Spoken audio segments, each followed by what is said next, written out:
Islam, a faith with a deep historical and intellectual legacy, but like all civilizations, it has encountered challenges over time. From colonialism to globalization, the world has changed, and so has the interpretation of Islamic thought. In this video, we explore Islamic modernism and reform, a movement that sought to reconcile Islamic traditions with the demands of the modern world. A split screen showing an old Islamic manuscript on one side and a modern conference on the other.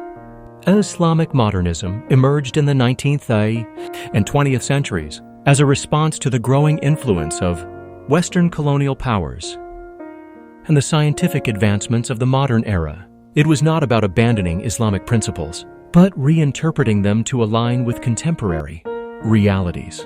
Thinkers in this movement advocated for Ijtihad, independent reasoning, over blind adherence to traditional interpretations.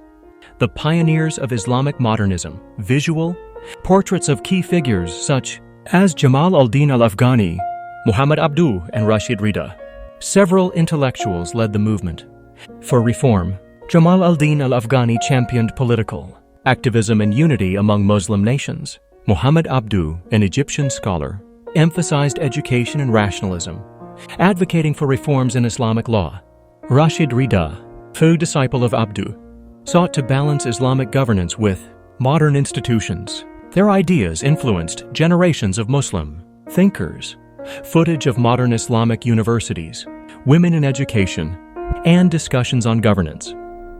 Advocates encouraged scientific learning and modern schooling alongside traditional Islamic studies. Women's rights thinkers like Abduh supported increased rights for women, including education and social participation. Political reforms.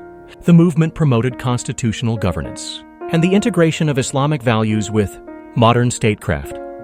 Despite its noble intentions, Islamic modernism faced resistance. Traditional scholars viewed it as a deviation from classical teachings, while secularists believed it did not go far enough. Some governments embraced reformist ideas, while others suppressed them, fearing they might challenge existing power structures. A diverse group of modern Muslim scholars, TED Talks on Islam, and Muslim youth engaged in activism. In today's world, the legacy of Islamic modernism continues. Scholars debate new interpretations of Islamic law, while nations seek to balance religious values with contemporary governance. The movement has influenced policies on education, women's rights, and political thought across the Muslim world. Conclusion: Islamic modernism is not about changing the faith. It is about understanding it in the context of an evolving world. As history continues to unfold, the conversation between tradition and modernity remains vital. What do you think? Can Islam and modernity coexist harmoniously? Let us know in the comments below. Out racing the call to action. Subscribe, like, and share.